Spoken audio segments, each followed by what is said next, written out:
La última ocasión nosotros estuvimos abordando, digamos, este contraste que estamos estableciendo, incluso esta afinidad, este parentesco profundo que existe entre el terrorista y el mundano. Ambos, como mencionamos la última ocasión, instalados plenamente en el exceso. Habíamos descrito, pues, el perfil del terrorista. Ahora bien, si pasamos al mundano, lo que podemos notar es lo siguiente, que el mundano no es menos extremista.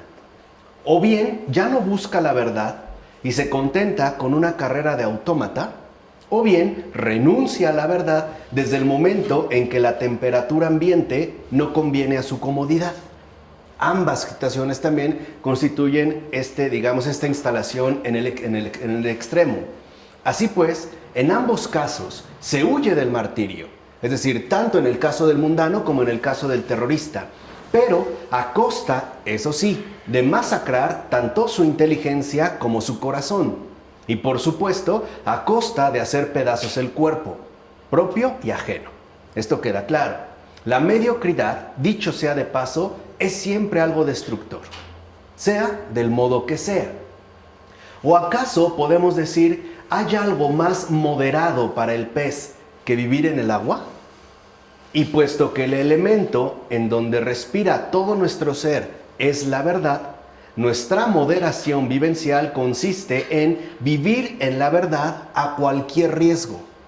Esto es bien importante. De hecho, podemos afirmar que ser cristiano es justamente esto, vivir en la verdad bajo cualquier tipo de riesgo. Ese sería, pues, el constituyente esencial de lo que nosotros consideramos el ser cristiano, el vivir en la verdad bajo cualquier tipo de riesgo. A final de cuentas, el error consiste en creer que quien fabrica al mártir es el verdugo, ¿no? Que ese es un error que nosotros, en el cual solemos incurrir o del cual solemos participar, como si todo el mérito estuviera en los instrumentos utilizados. Por ejemplo, como ocurre en el caso del terrorismo.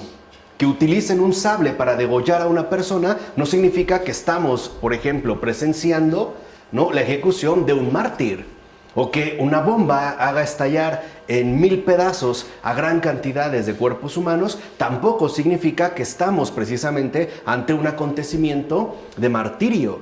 O sea, en pocas palabras, el mártir no es un producto fabricado por el verdugo, y mucho menos por los instrumentos, en este caso, utilizados.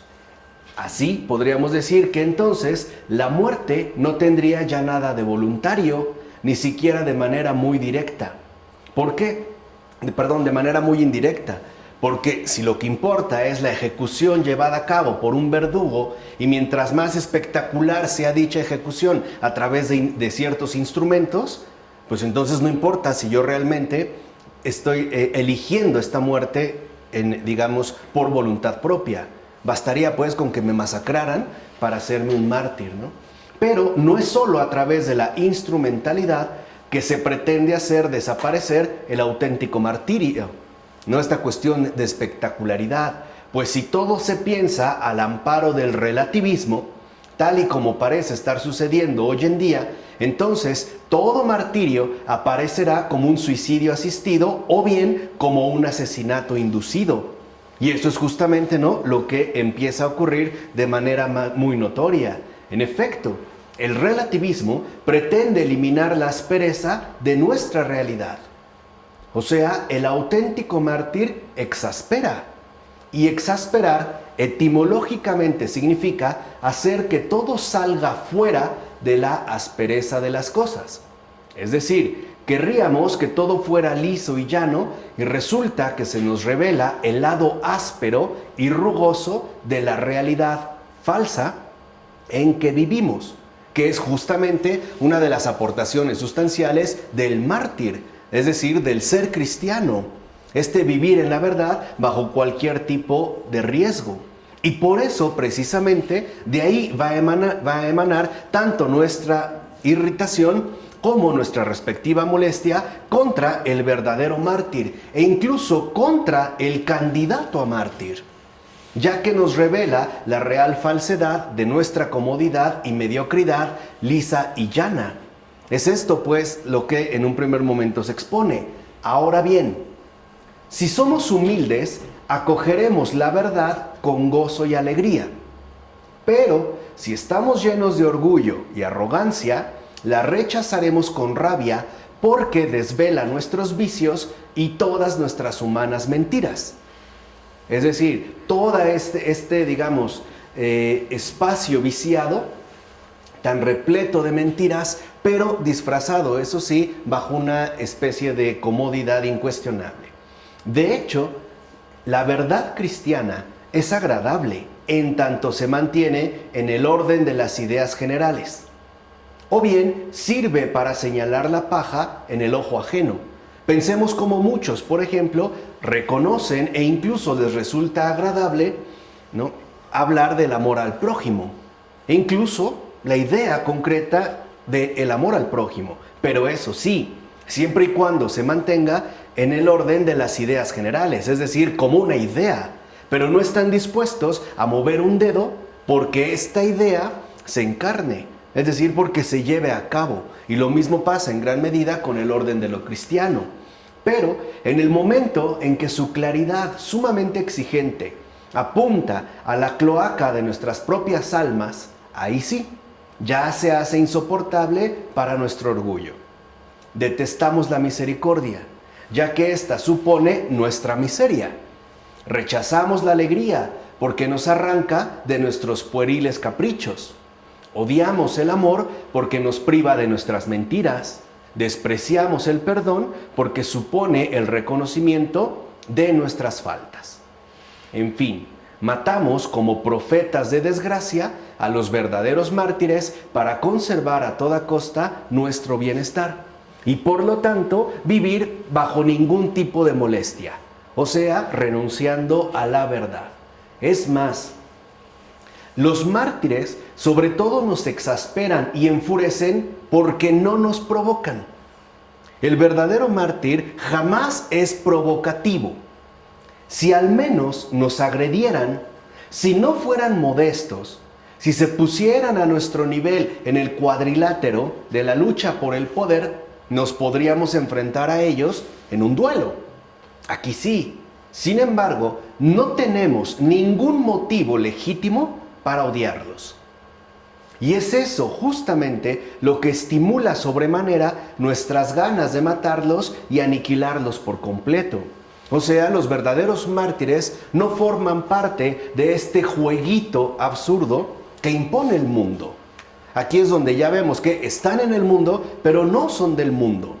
E incluso exasperan más porque no los podemos, por así decirlo, poner cara a cara para llevar a cabo un enfrentamiento directo. Porque no hay un verdadero motivo legítimo para odiarlos. En tiempos de San Agustín, por ejemplo, hacía estragos la herejía de los donatistas, los cuales se impacientaban por conocer la paciencia del martirio.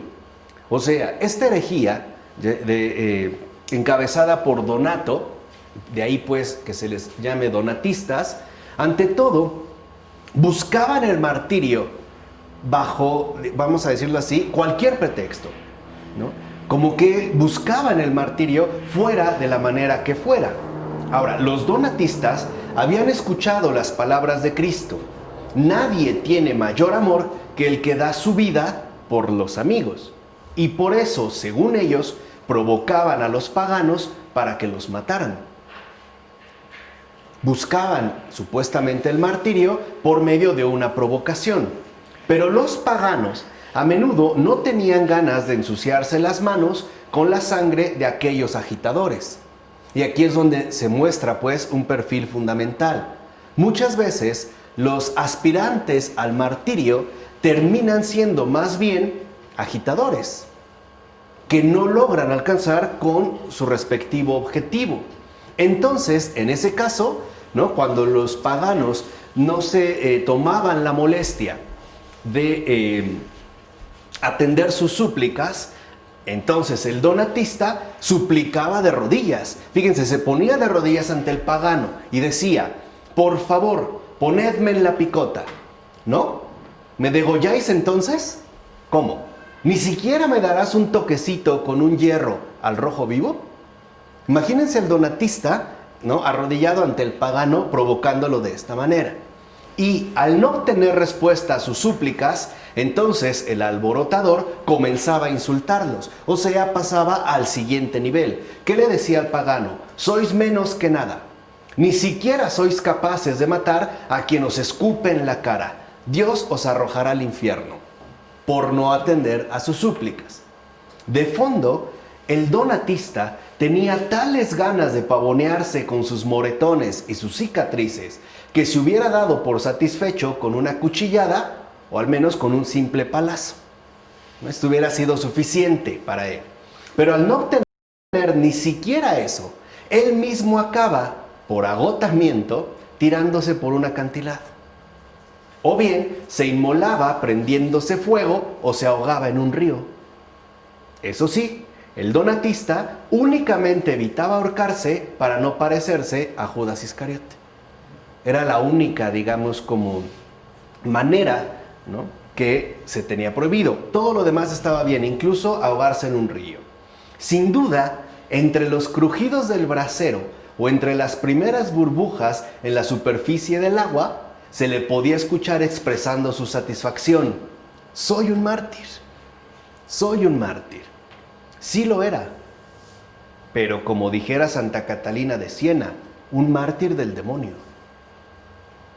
Aquí es donde entra la cuestión esencial.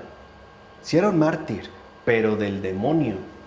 Ahora, el notable Tertuliano también tropezó con este asunto y, seducido por un adivino de Frigia, el llamado Montano, que va a fundar la escuela cuyo nombre es el montanismo, escribió lo siguiente: que huir de las persecuciones era peor que apostatar. O sea, como si buscar el martirio no fuera tentar a Dios. San Cipriano de Cartago, que no por ello dejó de ser decapitado por el procónsul Galerio, lo recuerda. ¿Qué dice San Cipriano de Cartago? Todos debemos estar dispuestos a confesar la fe, pero nadie ha de correr hacia el martirio. Porque esta corredura, en realidad, nos desvía de la rectitud, nos saca del camino y nos termina haciéndonos, en este caso, agitadores del demonio. Y acabaremos en provocaciones e incluso, si no logramos los objetivos, en ofensas y, ¿por qué no?, en suicidio. Así pues, también se debe aprender a huir, y no con la palabra, es decir, manejando con habilidad la mentira, ¿no? No, sino huir también con las dos piernas. Recuerden lo que dijo el propio Jesús: cuando os persigan en una ciudad, huid a otra. Y si también en esta os persiguen, marchaos a otra. No huir mintiendo, engañando. No, incluso huir, salir corriendo. Pero cuidado, esa huida es de valientes, no de cobardes, ya que tal huida no rechaza los trabajos y los múltiples esfuerzos del exilio. O sea, no busco fugarme para ahorrarme la fatiga de la entrega y del servicio. No, simple y sencillamente me marcho a otro lugar para seguir en la misión. Es decir, para seguir desgastándome, ¿no?, desviviéndome por aquellos hermanos míos que salen a mi encuentro. Dicho brevemente, preservar la vida no es para suspender el testimonio, sino para proseguirlo durante más tiempo. Como Pedro, que sale de la cárcel por consejo de un ángel, o como Pablo, que se descolgó de una ventana para huir del rey Aretas, y no para suspender el testimonio, para continuarlo. Por eso Benedicto XVI distingue sabiamente entre las provocaciones en el momento mismo del martirio y las precedentes. Estaríamos pues en una situación distinta. Las últimas son imprudencias condenables, a la manera donatista, por ejemplo, mientras que las primeras pueden manifestar la intensidad de la fe y la valentía del fiel.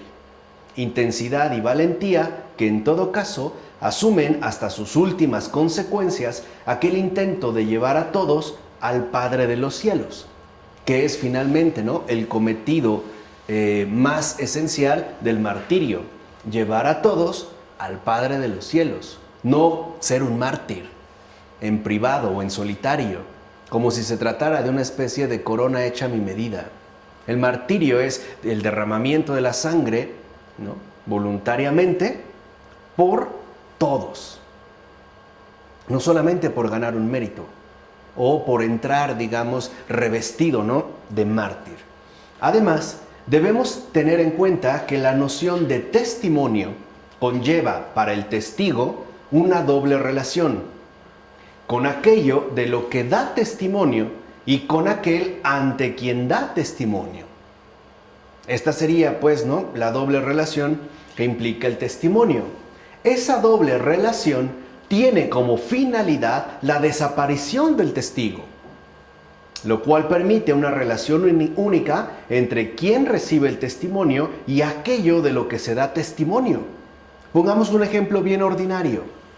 Cuando nosotros recibimos una ayuda oportuna y sinceramente lo agradecemos, por ejemplo, a quien nos ha ayudado, ¿no?, a ese testigo le decimos gracias.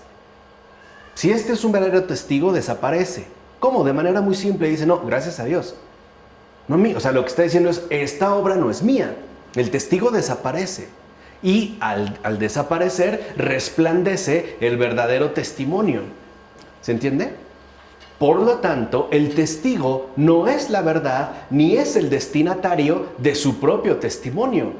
Y tampoco es dueño de la palabra que transmite, ni dueño del interlocutor hacia el cual se dirige, sino que más bien es servidor tanto de una como del otro. Ese es un testigo. Es un servidor de la verdad y también un servidor de aquel a quien la verdad se acerca, ¿no?, al prójimo. Así pues, desbordado por partida doble, el testigo sirve a una verdad que lo sobrepasa y que él no puede contener, pues el testigo no es la medida de la verdad, pero también es desbordado por un auditorio que no controla. O muchas veces podemos dar un testimonio y no recibimos a lo mejor los efectos esperados, o no se consiguen, como se suele decir, los frutos, ¿no?, que se esperaban alcanzar. ¿Por qué? Porque el auditorio no está bajo nuestro control. Estamos pues sobrepasados en partida doble. El testigo es pues instrumento de la verdad. Un instrumento siempre insuficiente que reconoce su propia debilidad y su necesidad de auxilio divino y que por eso mismo puede interceder sin tener que interferir. Y aquí es donde entra también esta cuestión fundamental. Interceder no significa precisamente interferir, y a veces es lo que nosotros hacemos. Por ejemplo, cuando queremos interceder por alguien más, terminamos complicando las cosas. Quiere decir que en lugar de interceder, más bien interferimos, ¿no?, en la cuestión que queríamos nosotros abordar. Dicho brevemente, el testimonio apunta a una transparencia que no impide el encuentro íntimo y libre del prójimo con el misterio, con el Verbo encarnado, con el Logos, con Jesús de Nazaret. Ahora, se trata de un encuentro vivo que no descarta para nada la pequeñez del testigo. Recordemos que Moisés, por ejemplo, era tartamudo, y que San Ignacio de Loyola era muy bajo de estatura, pero muy bajo de estatura. Quiere decir que incluso ahí no se necesitan como testigos sobresalientes, ¿no?, o digamos físicamente notables en todos aspectos. No importa que tartamudee como Moisés o que sea muy bajo de estatura como Ignacio de Loyola. Ahora, y esta pequeñez, carente de toda arrogancia, implica un cambio radical de orientación de vida. Esto es lo importante. Por ejemplo, si el orgulloso reprocha y reniega de los favores que se le hacen, el humilde pide perdón hasta por el mal que no ha hecho. Ahora bien, el encuentro entre ambos, es decir, entre el orgulloso y el humilde, ha de ser necesariamente fatal. No pueden coincidir uno y otro. Por eso Santo Tomás de Aquino decía que ningún hombre debe darle a otro la oportunidad de actuar injustamente, Pero si es agredido injustamente, debe soportarlo en la medida que exige la virtud, cosa que el orgulloso para nada aceptaría. Esto implica ciertamente que no se debe dar jamás al perseguidor la ocasión de enredarse en el mal. No se quiera condenarlo ni condenarse uno mismo, pues él es el destinatario del testimonio. A final de cuentas, el testimonio implica el aprender a morir por el otro, sea quien sea. Y esto es en gran medida lo que más trabajo nos cuesta, aprender a morir por el otro, sea quien sea. Muchas veces, por ejemplo, decimos que tal vez estaríamos dispuestos a sacrificarnos por alguien o por un cierto grupo de personas, pero no estaríamos dispuestos a perder ni uno solo de nuestros cabellos por otra persona, o por otro grupo de personas, o por otro tipo de gente. Quiere decir que en realidad no hemos aprendido a morir por ese otro, o por decirlo más brevemente, no estamos insertos de lleno en el amor. Por eso el martirio es la forma más pura y acabada de la cortesía, porque es el punto culminante donde el saber vivir coincide con el saber morir.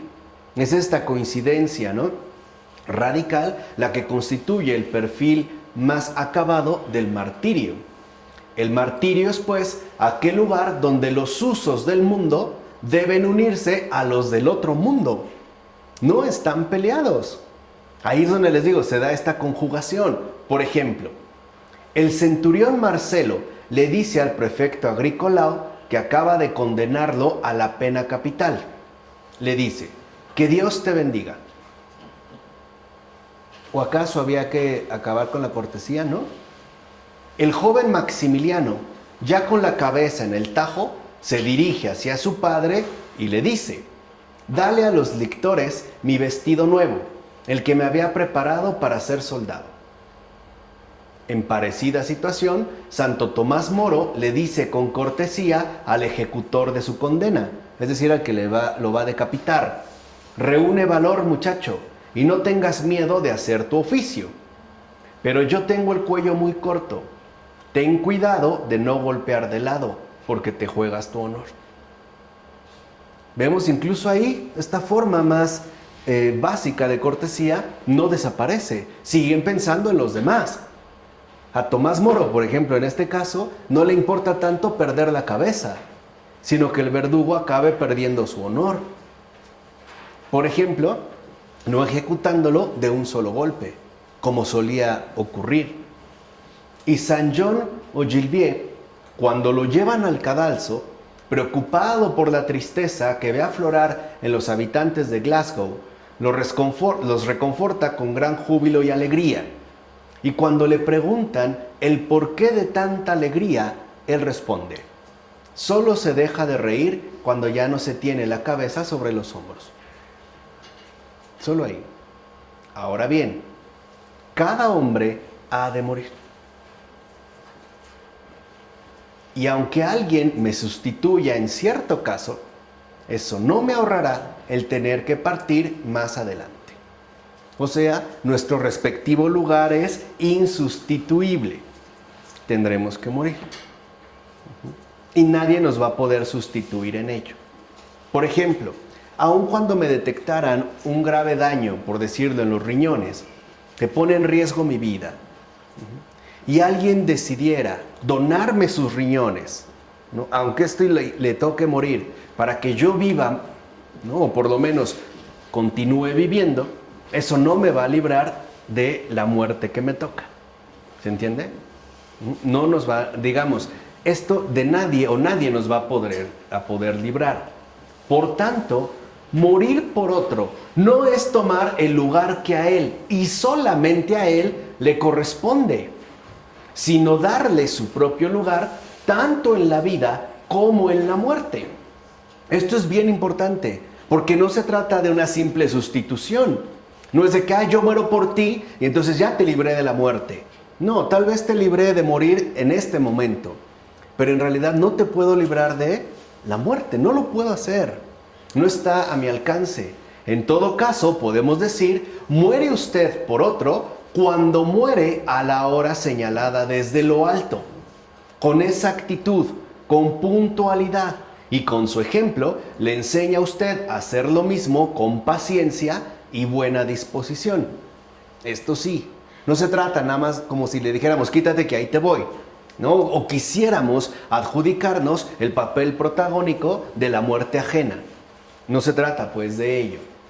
Y no se trata tanto de morir antes o después que el otro, sino de vivir para él o contra él. Esto es lo sustancial. No es una cuestión meramente temporal. Es una cuestión de servicialidad. No se trata de que yo muera antes o después. Se trata de que si realmente yo vivo para ese otro, o más bien vivo contra él. Y aunque el otro deba morir antes que usted, lo importante es morir al propio egoísmo para vivir una caridad que escolte a ese otro hasta el umbral de su última y definitiva morada. A pesar de todo, cada vez que alguien muere, solemos decir, y no sin razón, podría haber sido yo. Justo como si ese alguien hubiera muerto en nuestro lugar.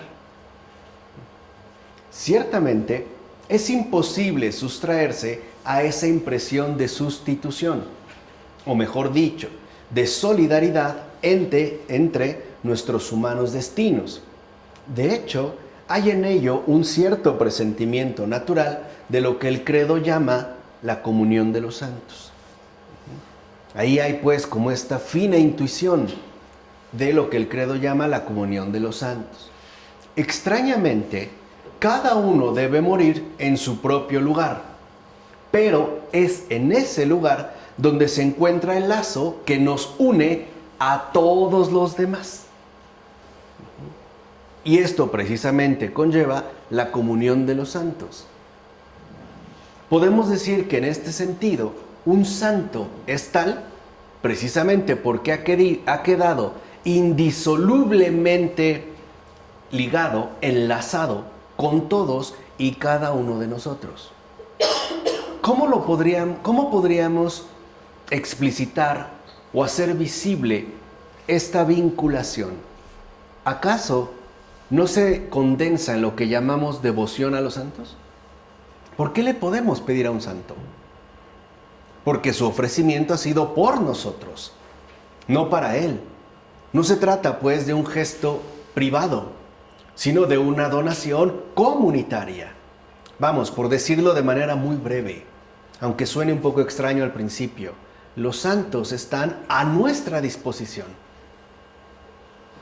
Se han ofrecido por nosotros. Y si están en un altar, por ejemplo, o en un nicho, con una veladora encendida, o simple y sencillamente, ¿no?, los tenemos a la vista, es porque en eso consiste precisamente su santidad, en que se colocan de manera visible para atender las súplicas de cualquiera de sus hermanos. ¿Se entiende? Ahora se entiende el por qué también se colocan los nichos o las figuras que se llaman de santos. Esto es primordial. No es como nosotros lo hacemos en la manera mundana para destacar de los demás o adquirir un lugar de honor. Sigue siendo un lugar de servicio. Está ahí para atender súplicas. Y obviamente para interceder, no para interferir. Esto es lo que precisamente se revela en esta comunión de servicio, por decirlo de alguna manera, incansable, que es justamente lo que nosotros hemos querido demostrar. En pocas palabras, esa instalación en el extremo, ¿no?, que comparten tanto el mundano como el terrorista, no tiene absolutamente nada que ver con el mártir. Es decir, es algo completamente ajeno al santo. Así damos paso, pues, al siguiente apartado que lleva por título Triple K. Hasta parece como una fórmula alimenticia o vitamínica, ¿no? Pero vamos a ver precisamente de qué tipo de nutrición se trata. Triple K. Acuérdense lo que dijimos anteriormente. Veamos, por ejemplo, el martirio de San Maximiliano Kolbe en Auschwitz. Tras la evasión de un detenido del bloque 14, el Lagerführer Fritsch coloca alineados en 10 filas a los demás prisioneros y elige a 10 de ellos, apuntando con su dedo índice como se suele hacer ante el mostrador de la carnicería, para hacerlos morir de hambre como represalia por la fuga. Un detenido del bloque 14 se fugó. ¿Cuál es el castigo? 10 de los que se encuentran ahí detenidos serán condenados a morir de hambre, como represalia por la fuga hecha. Podemos decir que en principio van a morir por culpa de uno de sus compañeros.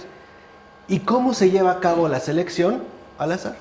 Aquí sí, literalmente de dedazo, ¿no? Como uno escoge la carnicería, a ver, me das de este y de este y de este. Así pasó el Lagerführer Fritsch. Ahora, uno de los designados, Francesco Jabonieczek, al ser señalado, se pone a llorar y a invocar a su mujer y a sus pequeños. Era casado y tenía hijos. Imagínate lo que habrá pasado en el corazón de este hombre cuando recibe de frente el señalamiento de Fritsch. Lo único que puede hacer en ese momento es llorar y ponerse a invocar tanto a su mujer, a sus pequeños. De pronto, con una audacia que hubiera merecido el fusilamiento inmediato, un individuo con el traje a rayas y gafas redondas sale de entre las filas y se planta ante Fritsch diciéndole: soy sacerdote, católico y polaco. Quiero ocupar el lugar de ese hombre porque él está casado y tiene hijos. O sea, él sale adelante y se ofrece, ¿no?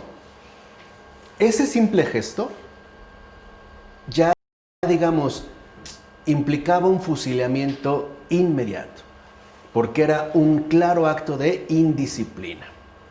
Pero no le dispararon, cosa que también nos debería a nosotros de sorprender.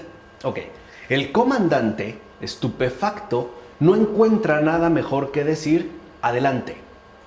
Y el número 16.670 se va hacia el búnker del hambre a morir en lugar del número 15.971.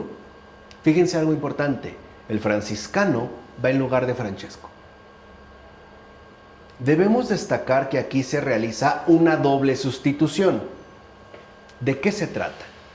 La primera, un padre de familia, junto con otros, es condenado a morir en lugar de un detenido que se ha escapado. ¿Se entiende? Esa es la primera sustitución. Pues Francesco por el que se fugó. Ahí hay una sustitución. La segunda, un sacerdote pide ser ejecutado en lugar de ese padre de familia. Es una especie de réplica, ¿no?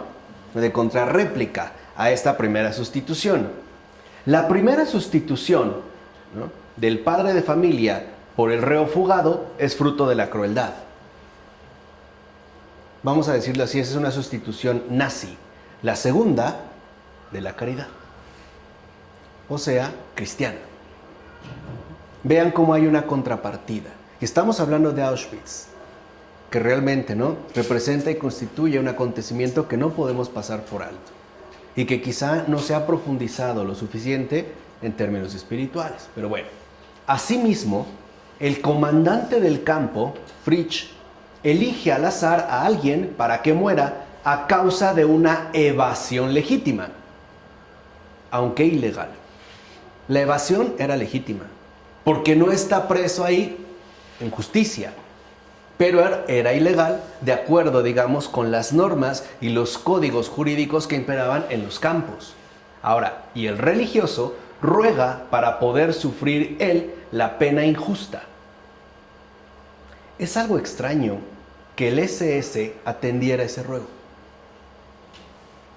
No es normal, pues. Es algo raro que ese SS atendiera ese ruego. Y es también extraño que Dios atendiera a ese ruego hasta el punto de que ese padre de familia sobreviviera a Auschwitz. Cosa mínimamente probable, es más, improbable. Y no solo eso, Además, ese padre de familia también sobreviviera al comunismo, ¿no? Y asimismo se encontrara en la Plaza de San Pedro el 10 de octubre de 1982 con 82 años de edad en la canonización del mártir. Es extraño. No solo ese padre de familia, ¿no?, sobrevivió a Auschwitz, también al comunismo. E incluso con 82 años de edad está presente en la Plaza de San Pedro en la canonización de San Maximiliano Kolbe. Ciertamente, San Maximiliano no descargó a ese hombre del fardo de la muerte. De hecho, moriría más tarde en un hospital bajo circunstancias muy normales. Pero si bien la acción notable de Maximiliano Kolbe es evidente para un corazón que ama, no lo es de forma inmediata para la razón seca que solamente reflexiona. Aquí es donde empezamos a ver, pues, ¿no?, por decirlo de esta manera, esas rozaduras, ¿no?, intelectuales que provoca la caridad o la manifestación de la caridad. No cuadra. Para atender esta cuestión, hay que subrayar primero la diferencia entre el estado clerical y el estado laical, particularmente el del padre de familia. En efecto, la muerte quiebra el lazo carnal del padre con su familia carnal, que todavía lo necesita. Pero no quiebra el lazo espiritual del religioso con su familia espiritual, sino que lo hace todavía más inquebrantable. ¿Se entiende? Así pues, el laico y el religioso no pueden ser iguales. Ojo, no iguales en cuanto a la disposición al martirio, sino en cuanto al acto. Vamos, los efectos, las repercusiones, las consecuencias serán totalmente ¿qué? Diferentes. En efecto, un padre de familia realiza un acto de perfecta cortesía cuando le cede su lugar en la horca a un religioso. Por su parte, muriendo en lugar del padre de familia, el religioso Maximiliano Kolbe ocupa de hecho su lugar de sacerdote, es decir, de aquel que tiene como vocación central manifestar el sacrificio del altar con toda su vida. Y por eso deja que ese padre de familia ocupe su lugar. ¿Vale?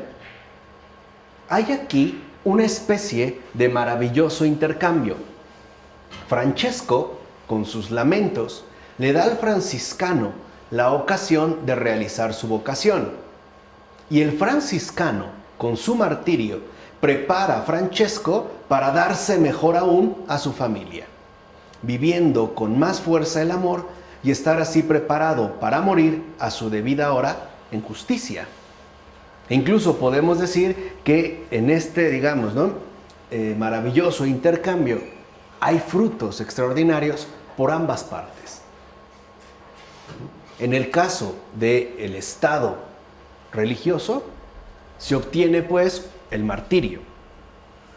En el caso del estado laical del padre de familia, se gana una entrega más comprometida y por lo tanto también una vida de santidad.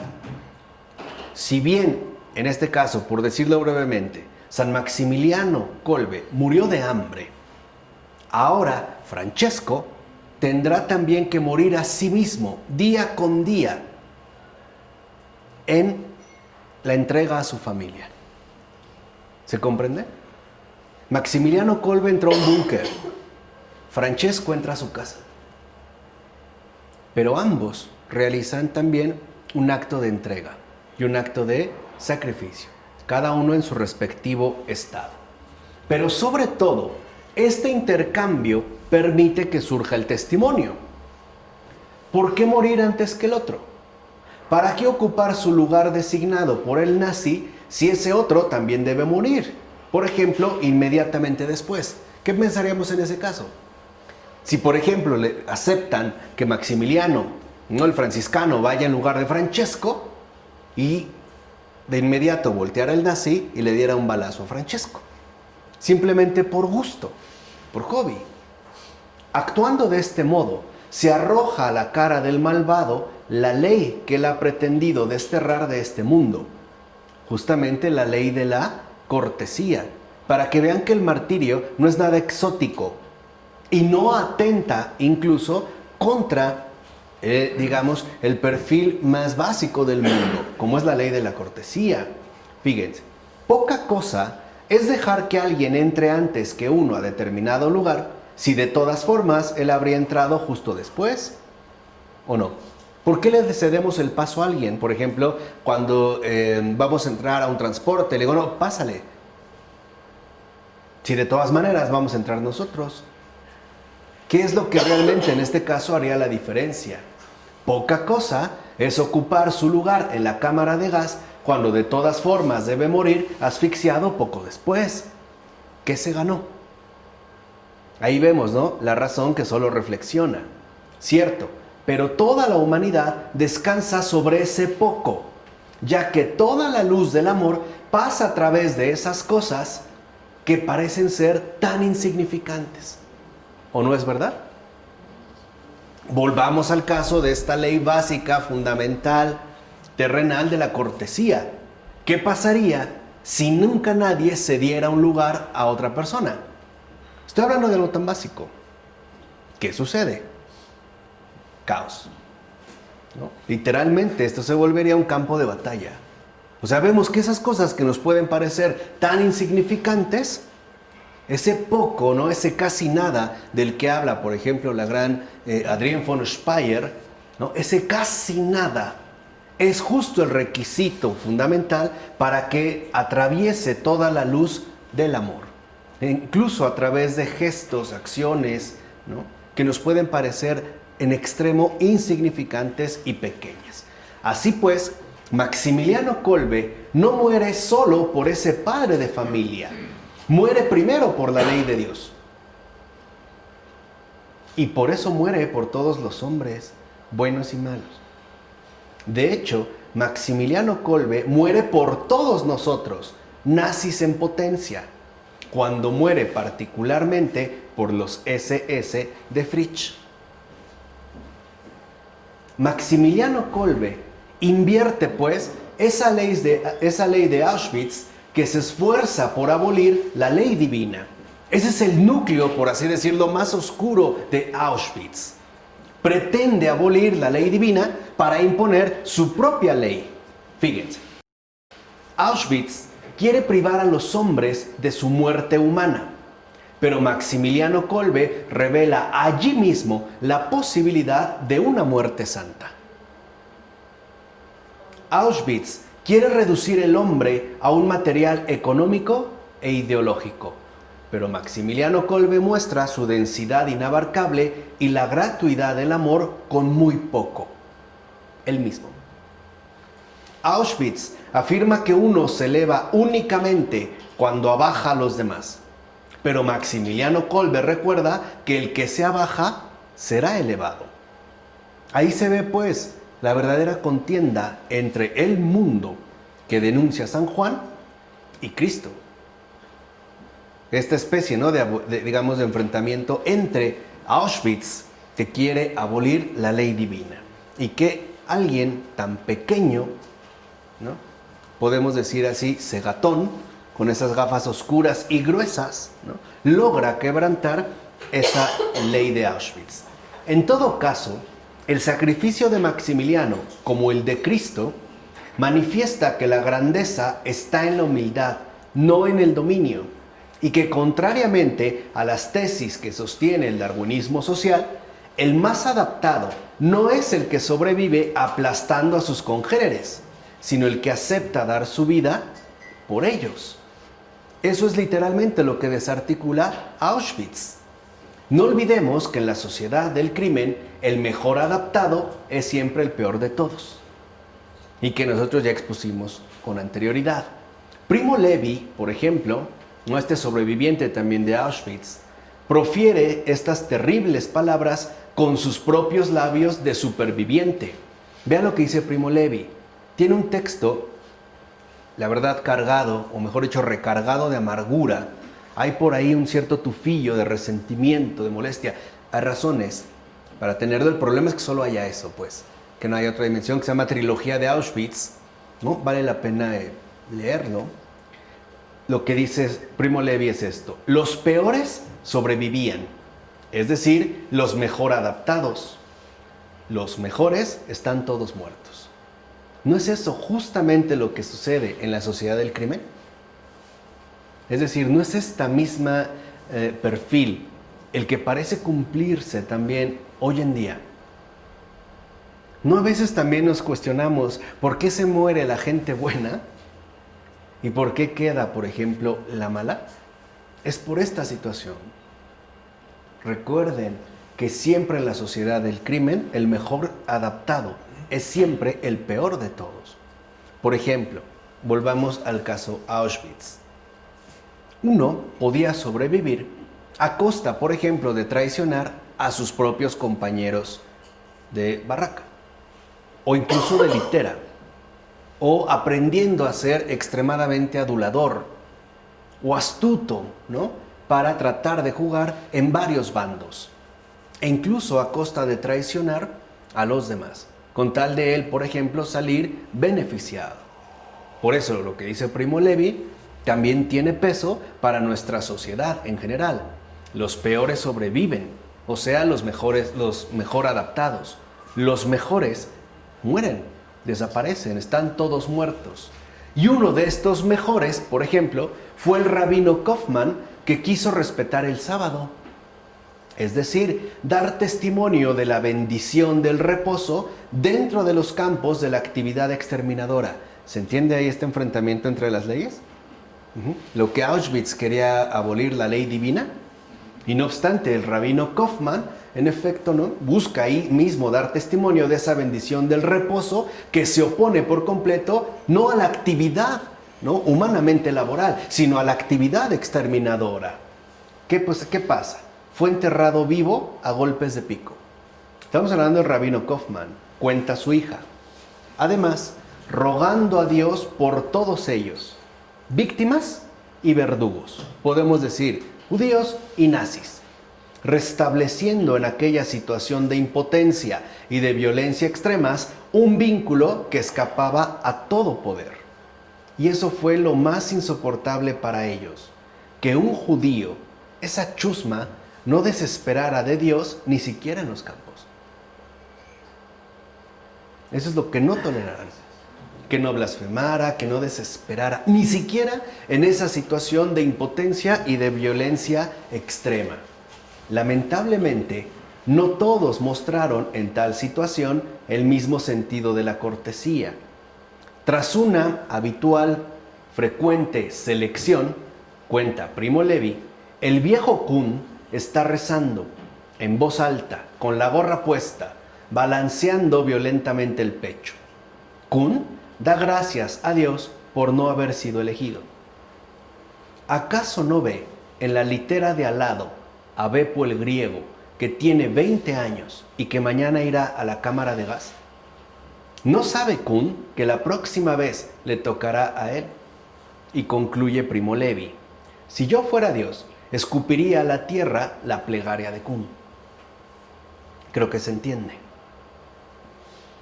Como podemos ver, la plegaria de Kolbe fue justo la contraria de la de Kuhn. Le da gracias a Dios por haber sido elegido y tiene fe en que esa selección arbitraria, basada únicamente en la doctrina de la selección natural, pueda más bien ser una selección sobrenatural. Eso es pues lo que se puso en juego en Auschwitz.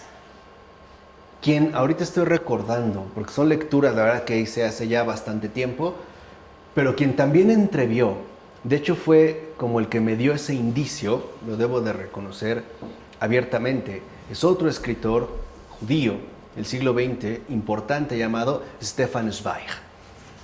Stefan Zweig escribe ya, digamos, hacia el final de su vida, un texto que se llama El mundo de ayer. Y en ese libro, hacia el final, precisamente menciona este acontecimiento en su término, digamos, en términos simbólicos. Es decir, en Auschwitz, precisamente, no solo se puso en juego la dinámica de lo natural, sino también la injerencia e incluso podemos decir el enfrentamiento directo con el ámbito de lo sobrenatural. Lo que parecía ser, ¿no?, eficacia natural, también se manifestaba como derrota sobrenatural. Este es pues el juego que aquí se ha puesto en escena. E incluso él hace una reflexión, me parece a mí bastante profunda, atinada, sobre el pueblo judío y el por qué es el pueblo judío el que va a Auschwitz en particular. Vale la pena en este caso que lo lean. Incluso vi por ahí hace poco que acaban de editar sus novelas completas en un solo volumen, cosa que yo no había visto. Así que si tienen la oportunidad, pónganse a leer, creo que valdría la pena. Ok, además, suplica al misericordioso que acoja a las demás víctimas en el seno de Abraham y que tenga piedad de esos pobres nazis que gasean sus almas y sus cuerpos. Unos nazis de los que él hubiera formado parte si la gracia no lo hubiera preservado. Y de eso era algo que Kolbe estaba absolutamente convencido. El que fuera un religioso era gracia de Dios. Pero de no haber sido por esa gracia, él podía haber estado del otro bando, en el otro lado. ¿Se acuerdan que es también como una intuición bastante firme que nos había transmitido ya en su momento Pavel Florensky? Ahora, y no falta en Kolbe además un saber vivir, ya que le gustaría muchísimo que todo el mundo entrara al cielo antes que él. Esa es, digamos, también una de sus convicciones fundamentales. Y si Kolbe se adelantó, en realidad solo fue para contribuir a que todos los demás lleguemos también. Como cuando alguien se adelanta para preparar, ¿no?, la comida o el lugar donde se va a llevar a cabo la celebración. En pocas palabras, podemos decir que Kolbe solo se adelantó para que todo estuviera perfectamente en orden al momento de nuestra llegada. No se fue a sentar y a descansar. Se fue a seguir, ¿qué? Sirviendo. Como Jesús, ¿no? Se fue a seguir sirviendo. Por eso les decía, ahí es donde vemos nosotros este perfil fundamental de santidad. También como otro de sus compañeros, ¿no?, hermanos también en religión, San Pío de Pietrelcina, ¿no?, el bueno de Padre Pío, él dijo en una ocasión: yo no entraré al cielo hasta que el último de mis hijos encomendados esté adentro. Fíjense, él se va a escoltar, ¿no? Pues ya la hice, gracias, ¿no? Ya me lo gané, miren cuánto sufrí, miren cuánto padecí, mortificación, recibí la gracia, fui obediente, pues ahí la ven. Incluso dice, yo no entraré al cielo hasta que el último de mis hijos encomendados entre. O sea, él no piensa que ya ganó. También espera, intercede, no interfiere, para que todos aquellos que le han sido encomendados lleguen también. Pues bien, el número 44.074 lo mostró a sí mismo con claridad en la mayor de las oscuridades. Aún así, ese número era una mujer, acuérdense, 44.074, y no ocupó el lugar de nadie, ¿eh? Solamente quiso ser tratada como las demás judías. Ciertamente podía huir, y sí podía, ¿eh? Podía ocultarse sin mayor problema, no era algo complicado. Pero le dijo a su hermana Rosa lo siguiente: ven, vamos a morir con nuestro pueblo. Esta mujer se llamaba Edith Stein.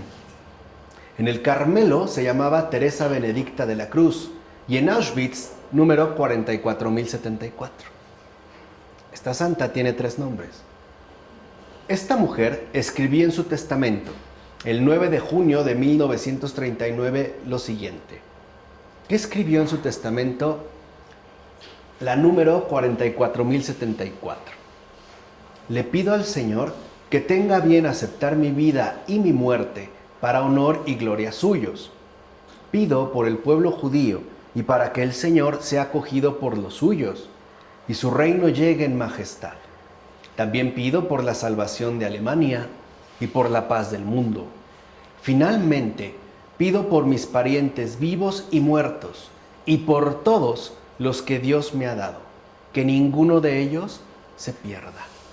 Ese es su testamento. Aquí se manifiesta una cortesía al límite. Y para que nosotros hagamos también gala de algo semejante, para que tengamos también la fuerza para ofrecer nuestra vida, para que no se pierda ninguno de los que nos han sido confiados, es necesario que ninguno de los que ya están salvados deje de socorrernos e interceder por nosotros. Aquí radica la comunión de los santos, que hace rato nosotros mencionábamos, ¿no? Que, parecía como a la manera de un destello que nos hacía vislumbrar algo importante. La comunión de los santos son ¿no? Comunidad de salvados que siguen socorriendo e intercediendo por nosotros. Son las manos que se extienden desde arriba para los que todavía estamos, ¿qué? Abajo. Siempre hay pues una comunión. Por eso podemos decir, sin equivocarnos, Santo número 16.670, ruega por nosotros. Santa número 44.074, ruega por nosotros. Todos los números perdedores para el mundo, pero ganados para Dios, rueguen por nosotros. Amén. La opción es pues esta. O somos como Kolbe y Kaufmann, o somos como Kuhn. La triple K nos ronda y sondea a cada uno de nosotros. De hecho, la ley de Auschwitz nos sigue acechando estemos donde estemos. Y por ende, también la opción de santidad está siempre muy cerca de cada uno de nosotros, laicos y religiosos. Por decirlo así, el Señor siempre nos está sondeando, ¿no? Nos está como persiguiendo con su oferta de santidad. Ahora bien, tal vez siga usted pensando y creyendo que hay buenos y malos definitivos e irreconciliables. Y siga asimismo dudando de que existen el bien y el mal. Bueno, es algo por demás corriente en nuestros días, ¿no? Nada especial. No olvidemos que el grano bueno crece junto con la cizaña. Incluso en nosotros mismos es prácticamente imposible separar por completo nuestras buenas y nuestras malas intenciones. ¿Sí o no? O hay veces que nos creemos muy buenos y bajo ciertas circunstancias y condiciones nos damos cuenta de que la verdad no tanto, y viceversa. A veces nos creemos muy malos y bajo ciertas circunstancias también nos podemos percatar de que no es así, de que quizá tenemos mayor bondad de la que suponemos, o también mayor maldad de la que estaríamos dispuestos a aceptar. Por eso, cuando San Agustín distingue la ciudad de Dios y la ciudad del orgullo, nos recuerda claramente que las dos se compenetran aquí abajo. Ojo, se compenetran, no se confunden.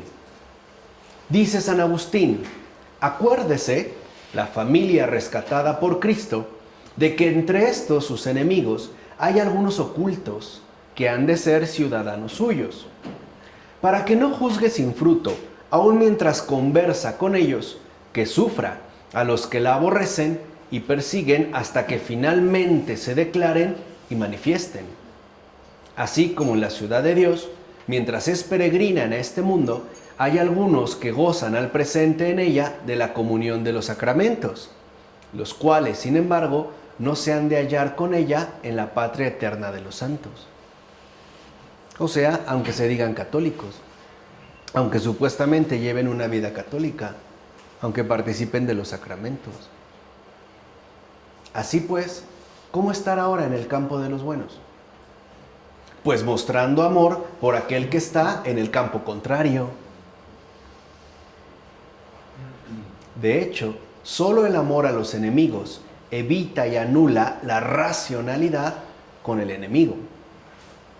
Ciertamente, si odiamos a alguien como hombre malo, terminamos enrolados en los ejércitos del mal. ¿Sí o no? Por ejemplo, ¿no? Tenemos noticia de un ser humano muy malo, que literalmente, ¿no?, le dio de repente por coquetear con el canibalismo y se comía a sus hijos. Yo digo, maldito, Ojalá se pudra. Yo ya me enrolé. Ahí se manifestó quién soy. ¿Se entiende? Por eso les decía, ahí es donde ya a final de cuentas se va a descubrir. O podemos decir, ¿o no sabe usted que Dios ha muerto por ese pecador lo mismo que por usted? ¿No lo sabe? ¿O acaso de verdad no lo sabemos y establecemos siempre, ¿no?, esta separación tajante entre unos y otros? O sea, ahí nos sale más lo Kuhn y nos olvidamos de Kolbe o bien de Kaufman. Evidentemente, no se trata de amarlo en tanto que enemigo que hace el mal. Obviamente no. No se trata de eso, vuelvo a repetir. No se trata de amarlo en tanto que enemigo que hace el mal. No, eso sería complicidad inaceptable. Si yo lo amo por eso, entonces soy cómplice de él. Sino como lo que es decir, como un pobre tipo. O sea, cualquiera de nosotros llamado a la santidad, pero que ha estropeado su vida y que todavía no ha aprovechado la gracia ofrecida. Eso sí. Vamos, como cualquiera de nosotros que también ha sido llamado a la santidad, pero bueno, por X, Y o Z ha estropeado su vida, bueno, todavía no aprovecha la gracia que le ha sido ofrecida. Pero bueno, nosotros lo que queremos justamente es contribuir a ese aprovechamiento. Por consiguiente, si uno no quiere que su eternidad sea un vano suplicio, interesa mucho aprender a amarlo cuanto antes con una caridad sobrenatural. Por supuesto, la antipatía natural va a subsistir, esto no va a cambiar, pero es gracias a ella que alcanzaremos algún mérito genuino. Es decir, gracias precisamente, ¿no?, a esa caridad sobrenatural. Es donde nosotros podríamos empezar a darnos cuenta de aquí justamente todo lo que se pone en juego. Y no lo podemos tomar a broma. Todo literalmente, ¿no?, lo que hasta aquí en este momento se ha venido exponiendo. Sobre todo, creo que nos interesa mucho que nos demos cuenta que esa triple K está siempre también arraigada en nosotros. Pero podemos decir que aquí también se encuentra una enorme ventaja. De esa triple K, solo una de ellas no es aceptable. Pero hay otras dos que sí. En pocas palabras, siempre estemos donde estemos, es mayor la oportunidad del bien que del mal. Siempre tendremos la doble posibilidad del bien ante cualquiera del mal. Por eso es tan importante que nosotros nos atrevamos a entrarle al ámbito de la caridad sobrenatural. Es decir, que por fin ya, de una vez y para siempre, el resto que nos quede de tiempo, de vida, realmente nos consagremos y nos dediquemos a ser cristianos, a ser verdaderamente discípulos de Cristo, unos discípulos que saben muy bien quién es Jesús y que por lo tanto saben muy bien para qué ha venido a este mundo. ¿De acuerdo? Bueno, reflexionen sobre la triple K. En nombre del Padre, del Hijo y del Espíritu Santo. Amén.